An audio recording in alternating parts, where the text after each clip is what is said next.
होलकाष्टक की पौराणिक कथा। क्यों माने जाते हैं ये 8 दिन अशुभ? तो भक्तों, आप सबका मेरे चैनल द स्पिरिचुअल टीवी 24 में स्वागत है। ऐसी और अनेक कहानियां सुनने के लिए आप मेरे चैनल को सब्सक्राइब जरूर कर लें। तो चलिए इस कहानी को शुरू करते हैं। पौराणिक मान्यताओं के अनुसार होलकाष्टक की कथा भक्त प्रहलाद और उसके पिता हिरण्यकश्यप से जुड़ी है। इसी के साथ इसकी कथा कामदेव को शिवजी द्वारा भस्म किए जाने की कथा से भी जुड़ी है। तो चलिए जानते हैं दोनों ही कथाएं संक्षिप्त में। होलकाष्टक की पौराणिक कथा, भक्त प्रहलाद और हिरण्यकश्यप। हिरण्यकश्यप एक अत्याचारी और अहंकारी राजा था। उसने ब्रह्मा से वरदान पाया था कि वह न दिन में मरेगा, न रात में, न घर के भीतर, न बाहर, न किसी अस्त्र से और न ही किसी मनुष्य या पशु द्वारा। इस वरदान के घमंड में वह स्वयं को भगवान मानने लगा और प्रजा को आदेश दिया कि केवल उसी की पूजा की जाए।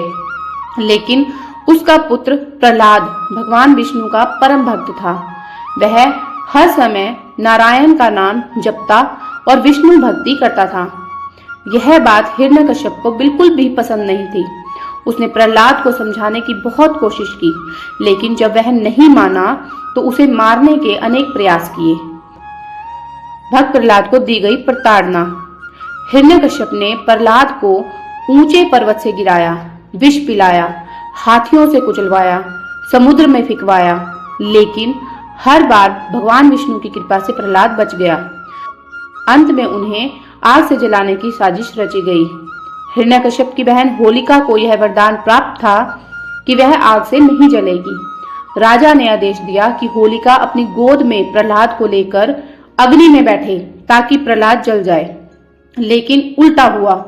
भगवान विष्णु की कृपा से प्रहलाद सुरक्षित रहा और होलिका जलकर भस्म हो गई। यही कहानी आगे चलकर होलिका दहन के रूप में मनाई जाने लगी।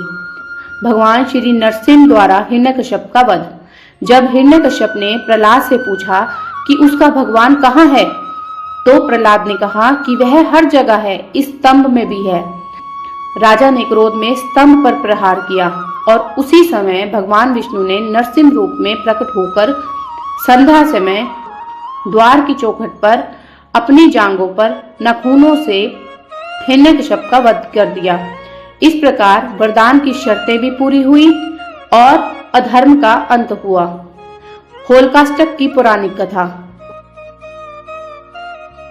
कामदेव भस्म और प्रेम की अग्नि परीक्षा। राजा हिमालय की पुत्री पार्वती भगवान शिव से विवाह करना चाहती थी, पर शिवजी अपनी गहन तपस्या में लीन थे।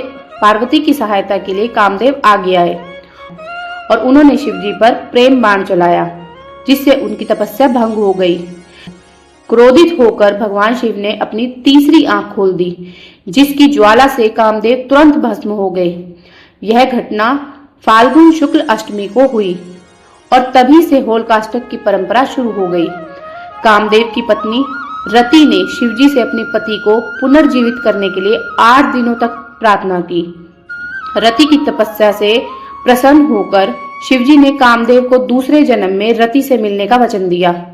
कालांतर में कामदेव ने भगवान कृष्ण के पुत्र प्रद्युम्न के रूप में जन्म लिया। इस घटना के बाद शिवजी ने पार्वती की आराधना स्वीकार की और उन्हें अपनी पत्नी के रूप में अपनाया। इसी कारण होली की अग्नि में वासनात्मक आकर्षण को प्रतीकात्मक रूप से जलाकर सच्चे प्रेम और त्याग की विजय का उत्सव मनाया जाता है, जो होलकाष्टक के दौरान कामदेव के भस्म होने की कथा से जुड़ा है।